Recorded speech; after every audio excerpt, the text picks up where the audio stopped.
Hello बच्चों, स्वागत है आपका अपने YouTube channel topper tricks academy में। तो हम लोग इस वीडियो में पढ़ने वाले हैं class 8th MP board Hindi का पाठ 9। तो इसका शीर्षक है मन भावन सावन। तो इस पाठ का सबसे पहले हम लोग अर्थ पढ़ेंगे, हिंदी अर्थ क्या है इसका।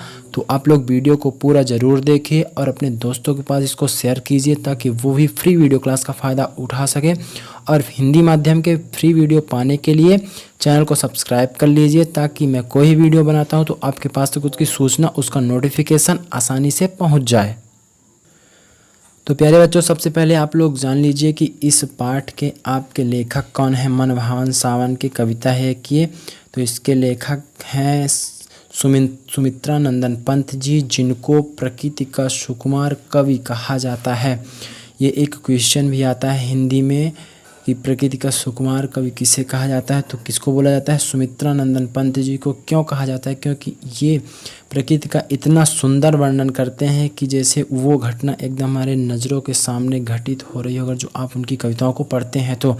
इसीलिए इनको प्रकृति का सुकुमार कवि कहा जाता है। तो इन्होंने इस कविता में क्या किया है, पाठ परिचय थोड़ा सा देख लीजिए। सुमित्रा नंदन पंत ने इस कविता में वर्षा ऋतु का ऐसा सजीव चित्रण किया है कि वर्षा का दृश्य हमारे सामने जीवन तो हो उठता है। इंद्रधनुष के झूले में कवि अपने साथ हम सबको झुलाना चाहता है। वर्षा से प्रकृति हरी भरी लगती है, पशु पक्षी झूमने लगते हैं। इस तरह सावन के गीत सबके मन को भाते हैं। तो उन्होंने इस पाठ में वर्षा ऋतु का बहुत ही सुंदर वर्णन किया। तो आगे बढ़ते हैं और देखते हैं इसका अर्थ। देखिए बच्चों, कवि ने पहली कविता में क्या लिखा है कि झम झम झम मेघ बरसते हैं सावन के, छम छम छम गिरती बूंदे तरुओं से छन के, चम चम बिजली चमक रही रे उर में घन के, थम थम दिन के दम में सपने जगते मन के।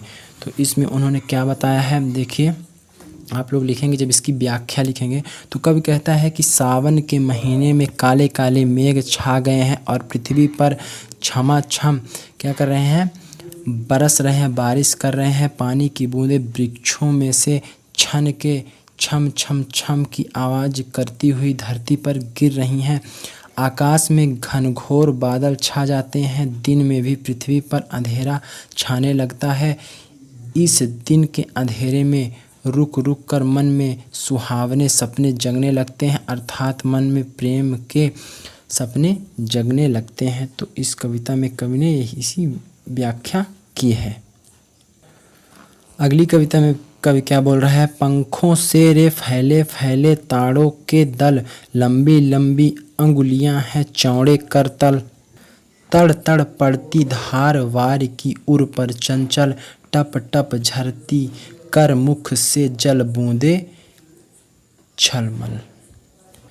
तो देखते हैं कि कवि ने इस कविता के माध्यम से क्या कहने का प्रयास किया है। तो इसकी व्याख्या देख लीजिए। कवि कहता है कि वर्षा जल से ताड़ के वृक्षों की पत्तियां फैल सी गई हैं और वह किसी पक्षी के, तो पत्तियां कैसी दिख रही हैं, देखिए वह किसी पक्षी के पंखों की भांति नजर आ रही हैं। ऐसा लगता है जैसे किसी चौड़े हथेली पर लंबी लंबी अंगुलियां हों।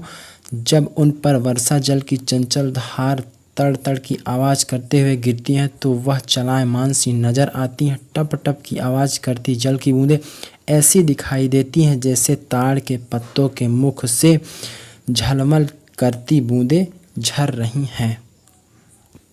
तो देखिए इसके बगल में ये सुंदर कविता का जो दृश्य है इस चित्र के माध्यम से दिखाया गया है आप लोगों को। तो आप लोग इसको ध्यान से देखिए और समझिए अपने मन में। अगली कविता देखिए बच्चों, नाच रहे पागल हो ताली दे दे चल दल, झूम झूम सिर नीम हिलाती सुख से विह्वल, नर सिंघार झरते बेला कली बढ़ती प्रतिपल, हंसमुख हरियाली में खगकुल गाते मंगल। तो इसकी व्याख्या देख लेते हैं हम लोग। तो कवि कहता है कि वर्षा ऋतु में पीपल के पत्ते प्रसन्नता से पागल होकर ताली बजाकर नाच रहे हैं। सुख से व्याकुल होकर नीम के वृक्ष अपना सिर हिलाते हुए झूम रहे हैं और नरसिंहार अर्थात पारिजात के वृक्ष से फूल झड़ रहे हैं और बहेड़े के वृक्ष की बेलें प्रतिपल बढ़ती हुई नजर आ रही हैं। चारों ओर मन को प्रसन्न करने वाली हरियाली देखकर पक्षियों के परिवार मंगल गीत गाते हुए घूम रहे हैं। तो यही इसकी व्याख्या, हिंदी व्याख्या आप लोग जब लिखेंगे अपनी नोटबुक में तो इसी तरह से लिखेंगे व्याख्या और यही अर्थ लिख लेंगे। तो यदि आपको वीडियो अच्छा लग रहा हो तो चैनल को सब्सक्राइब कर लीजिए। सब्सक्राइब करने से आपका ही फ़ायदा होने वाला है, इसमें आपको फ्री वीडियो क्लास मिलेंगी। तो 4th नंबर चौथी कविता में देख ली। चौथे नंबर कविता में क्या बोल रहे हैं कवि, इसको देख लेते हैं। कवि श्री सुमित्रानंद पंत जी कहते हैं कि दादुर टर टर करते और झिल्ली बजती झन झन, प्याव प्याव रे मोर पीऊ चातक के गण, उड़ते सोन वलाक आद्र सुख से कर क्रंदर, घुमड़ घुमड़ घिर मेघ गगन में भरते गर्जन। तो इसकी व्याख्या देख लेते हैं। तो कवि कहता है कि वर्षा ऋतु में मेढक टर टर की आवाज़ निकालते हैं। ऐसा करते समय उनकी गर्दन की जो झिल्ली है, झिल्ली के टकराने से क्या होता है, उसमें झन झन की आवाज़ भी निकलती है। बादलों को देखकर और प्रसन्न होकर मोर प्याव की आवाज़ तथा चातक पक्षी पीऊ की आवाज़ निकालते हैं। सोन बलाक पक्षी इस समय आकाश में उड़ते दिखाई देते हैं। यह पक्षीगण इस समय अपार सुख का आनंद का अनुभव कर आर्द्र मुख से क्रंदन करते हुए अर्थात क्रंदन का अर्थ क्या हुआ, चिल्लाना करते हुए सुनाई देते हैं। बादल घुमड़ घुमड़ कर आकाश में गर्जन अर्थात गरजते हुए नजर आते हैं। अगली कविता देखते हैं बच्चों, क्या है, रिम झिम क्या, देखिए क्या है, रिम झिम क्या कुछ बूंदों के स्वर, रोम सिहर उठते छूते हुए भीतर अंदर, धाराओं पर धाराएं झरती धरती पर, रज के कण कण में तृण तृण की पुलकावली भर। तो इसकी व्याख्या देख लेते हैं, क्या है हिंदी व्याख्या। कवि कहता है कि सावन के महीने में रिम झिम करती बूंदों का स्वर हमारे अर्थात मनुष्य के हृदय के भीतर तक पहुंचता है और हमारा रोम रोम सिहर उठता है। सिहर उठने का मतलब प्रफुल्लित हो उठता है।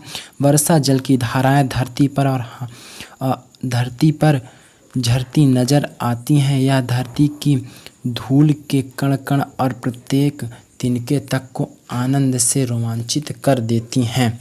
तो यही इसका अर्थ हुआ। आगे बढ़ते हैं, क्या है अगली पंक्तियों में, पकड़वार की धार झूमता है मेरा मन, आओ रे सब मुझे घेर कर गाओ सावन। कवि कह रहे हैं, कौन बोल रहे हैं, सुमित्रानंद पंत जी।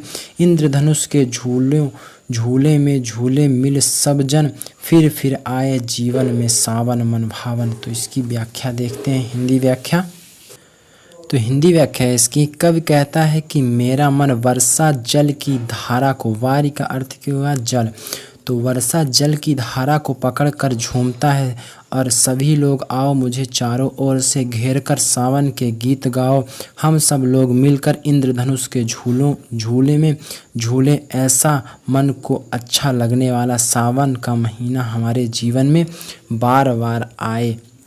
तो इस पाठ का अर्थ यहीं समाप्त होता है। उम्मीद है आपको ये वीडियो अच्छा लगा होगा, तो दोस्तों के पास ज़रूर शेयर कीजिए ताकि मैं इसी तरह के वीडियो आपको फ्री में उपलब्ध कराते रहें।